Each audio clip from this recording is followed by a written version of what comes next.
Welcome back to the Retro Room, everyone. Today we're grabbing two games off the shelf once again. Star Wars Starfighter for the PC, and the sort of pseudo-sequel Star Wars Jedi Starfighter for the Sony PlayStation 2.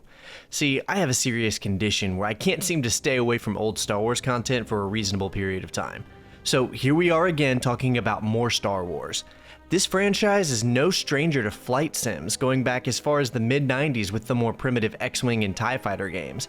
Even though they're on rails, I guess you could count the Rebel Assault games that I covered in a previous video, or even that one Millennium Falcon game with the wacky keyboard controller. I actually had this growing up. Thanks, Mom. Well, today we're looking at the Star Wars Starfighter games. Jedi Starfighter isn't really a sequel to the first Starfighter game's story, but more so the concept and gameplay with a few returning characters. Although both games were really made with console play in mind, I'll be playing the first Starfighter game on PC since it's readily available on Steam, and that's the easiest way for most of you watching to experience it if you're interested. As for Jedi Starfighter, there is no PC port of this one, so we'll be running the PlayStation 2 version today. Both of these games were designed and intended to act as tie-in games with the release of the prequel movies, episodes 1 and 2 respectively, with Starfighter set during the events of The Phantom Menace and Jedi Starfighter tying in with Attack of the Clones. Now, before deciding to make this video, I had never played either of these games. I knew of their existence as a kid, but I didn't ever have an interest in the vehicle-based Star Wars games growing up, so I passed on these. Well, as an adult, I have a newfound appreciation for what these kinds of 6th generation titles had to offer back then. Now, I ended up playing all of the first Starfighter game in the first person heads up display because going in, I didn't realize there was a third person option, which I'd have honestly preferred, but I didn't look at any gameplay or screenshots and none of the buttons ever made it go third person, so I just assumed this is how it was meant to be played. I beat it in one day, and by the time I realized it had a third-person mode, I'd already finished up with it, so that's why all of the footage for this one is in first person. The game opens up on a training mission through a canyon on the planet of Naboo. And to my surprise, it's easy to control. I know that is setting a low bar, but after the Rebel Assault games, I'm just glad the ship is reacting to my inputs in a way that I'd expect. The graphics look great for the time period, and I found myself genuinely having fun. Unfortunately, there isn't a way to pause the game, at least not that I found, so when you start a mission, you're in it till the end. The story of Starfighter actually has you bouncing between the perspectives of a few different characters. We open by playing as Riz Dallows, a member of the Naboo Royal Space Fighter Corps, NRSFC for short. He's a young rookie in the midst of being trained by Ezra Till, his superior officer. After the training is done, we get some real action. Heading into space, we once again take control of Riz as he and Ezra escort the Queen of Naboo to meet with representatives from the Trade Federation. This meeting is a trap, it turns out, and mercenaries come out to attack. Although young Riz manages to fend off the mercs long enough for the Queen to escape, his officer, Ezra, is killed by the mercenary leader, and his N-1 Starfighter is left derelict in space. I can't really play any of the cutscenes from this game because each one is drowned in licensed John Williams music from the movies. This is a very charming quality of these older Star Wars games, and although I do love it, sometimes it can get annoying, so I'll just have to describe the story to you. Riz's ship ends up being found by a nearby Troydarian scavenger named Reddy, as he opens comms with Riz and ends up helping him aboard. The game does have fully CG cutscenes to its credit, and for their time period, they hold up half well. This is when we switch perspectives to another of our main characters, Vanna Sage. Vanna is a mercenary currently under contract with the Trade Federation and is assisting them in testing out their new Scarab fighters, a mission we get to play that allows some room to kind of get the hang of controlling her ship. Well, during this event, her astromech droid Mod 3 intercepts a transmission about the Trade Federation's involvement with an illegal invasion of Naboo, and her contract is immediately terminated as she is forced to defend herself against multiple hunter-killer droids and various other mercenaries sent to snuff her out. She escapes down to the planet Eos, where she discovers a huge battle droid production facility. A massive shield then encapsulates her, and she's forced to destroy the generators and escape, just barely making out with her life. Her grievances aren't over yet, however, as she returns to the base where she hides out. She had previously captured a Fiorian pirate named Nim, but he escaped in her absence and now threatens to kill her aboard the station she was keeping him at. Thinking quickly, she spits out information about the droid factory she found on Eos, hoping that will buy him off long enough to spare her. It works, but does result in her being left in a cell, trapped until someone finds her. We then take control of the pirate Nim, and the next few missions are from his perspective. You know, even though the N1 was all over the marketing, we only actually get to use it for a couple of missions at the beginning and at the very end of the game. Most of the time we're in these generic-looking pirate vessels. Nim regroups with his pirate allies, and we get to play a mission where we assault a freighter above the planet Locke, before heading to the surface to pillage whatever valuables we can find. This is where the game starts to double the difficulty. Every mission before this one is easy, but every mission from here on out demands your complete focus to get through it. We have to defend our own vessel while destroying an insane amount of Trade Federation forces. I'm talking dozens of tanks and Scarab fighters. But eventually we're able to keep our loot alive and get our pirates off the planet safely. Not without a target on our backs though. The Trade Federation isn't too happy about being pillaged by some random pirates, and sends a strike force on their pirate base of operations. Nim self-destructs the base and flees in defeat, returning to Vanna Sage's station, hoping to get more information about that droid factory on Eos. While all of that was happening, however, Riz and Reddy managed to meet back up with Vanna and free her from her cell. So when Nim arrives expecting to find Vanna still in captivity, he instead finds multiple blasters in his face. From here onward is where the game's real plot actually begins, and we're roughly halfway through the missions, so pretty much half the game is just character backstory. So here we are with our playable characters finally meeting in person. Riz, Reddy, Nim, and Vanna. The four talk it out here and all agree the Trade Federation is becoming a problem and they need to put a stop to it. So they then strategize a series of guerrilla-style attacks that will punch holes in the Trade Federation's ability to mobilize an efficient attack, starting with an assault on that droid production factory located on Eos. This mission takes us back to where Vanna was trapped, only this time we blow the whole facility to hell. Following that, we encounter the beginnings of a blockade, where Reddy comes up with a plan. Disable one of the freighters, board it, and capture the supplies to deliver to the Naboo Royal Guard outpost to assist in their mounting resistance against the invasion. This mission takes a while as we have to grind down the health of several freighters and fight off dozens of droid starfighters, but eventually we shred them down and achieve this plan. With all of this supplies in hand, it becomes a matter of delivering it all to the Naboo forces, and this is the worst mission in the whole game. Maybe it was because I was playing in first person, but the mix of navigating this canyon, fighting off a stupid amount of enemies, all while trying to speed ahead of Reddy's ship because if he gets ahead of you, he dies instantly. It's too much, dude. Okay, so there's only a few missions left in the game after this, and it's the perfect time to talk about the gameplay. I really enjoyed this game. I'd even used the word good to describe it, but there was one disgusting issue that made it almost unplayable for me. When you take damage of any kind, your camera shakes all over the place, especially in narrow paths when you can take damage, lose control of the ship, and... Now, trying to play the game like this was awful. This mechanic was not a good addition and makes sections of the game genuinely unplayable. And I mean, like, you literally cannot play through them.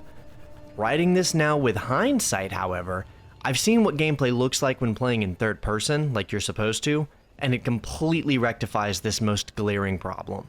So I'll just say, make sure you play in third person.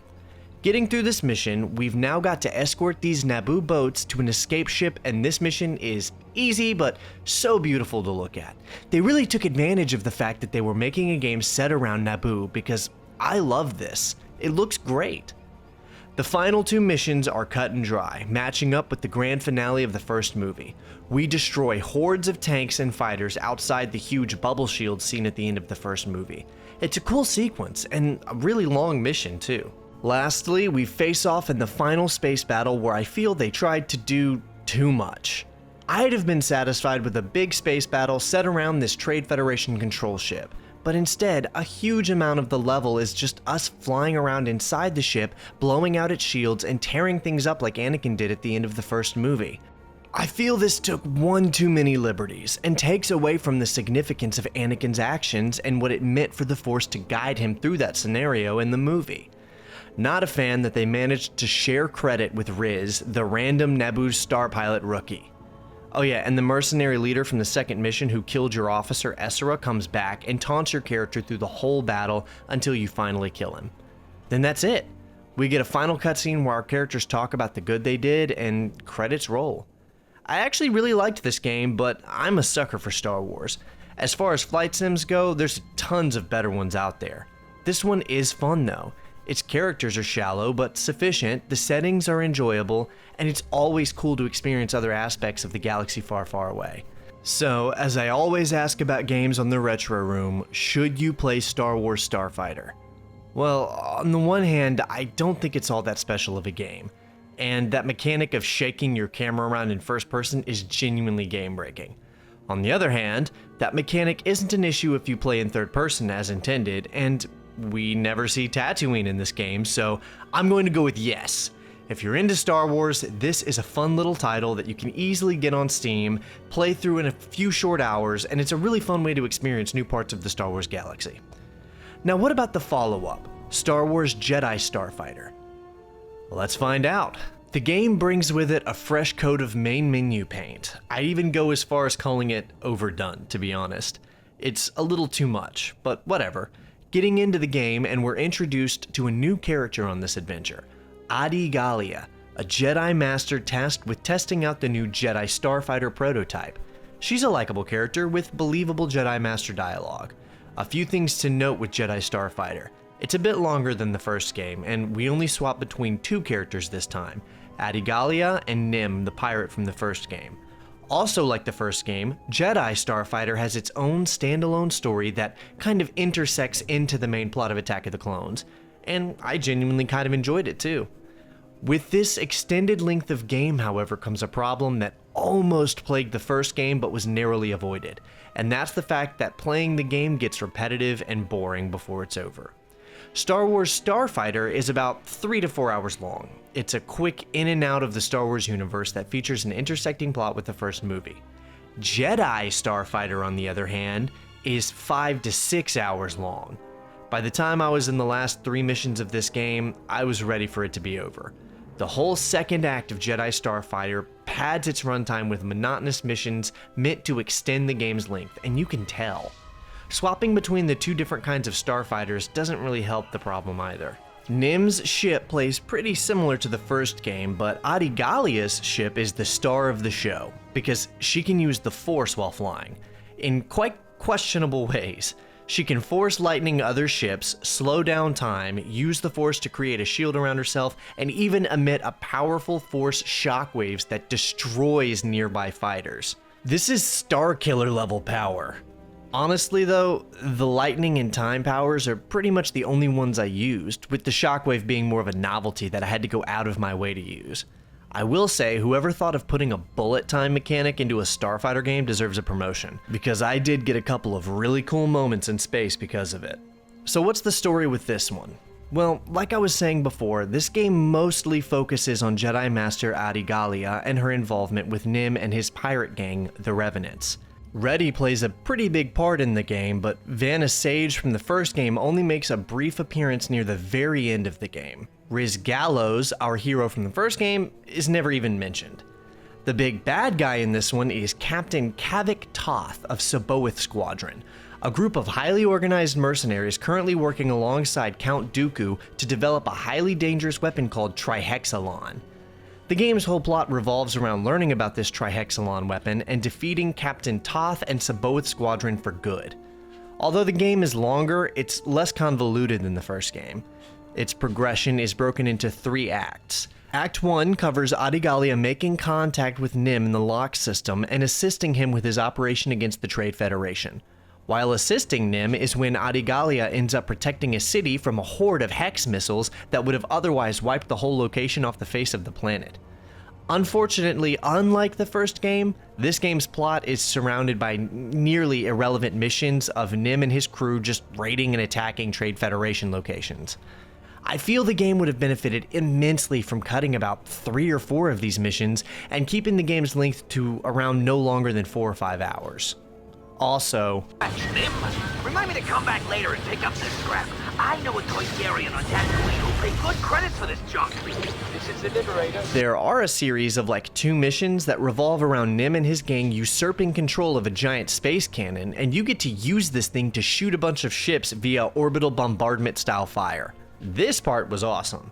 And then of course we eventually cross paths with the movie's finale, and much like the first game, we get to fight in the final conflict, that being the Battle of Geonosis, which is cool but drags on a little too long. I did enjoy this mission a lot though.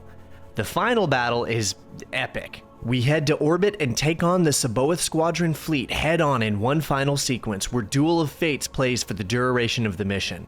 This final mission is pretty good the whole time too, as we watch multiple capital ships get blown to stardust while we ourselves fight dozens of fighters.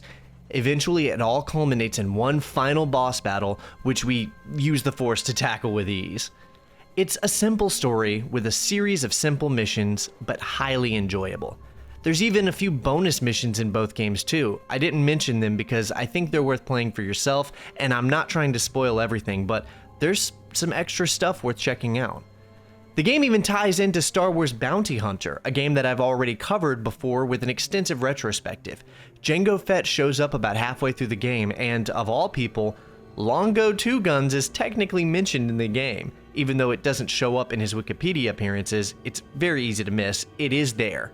Overall, I technically preferred playing Jedi Starfighter, but I enjoyed the setting for the first Starfighter more.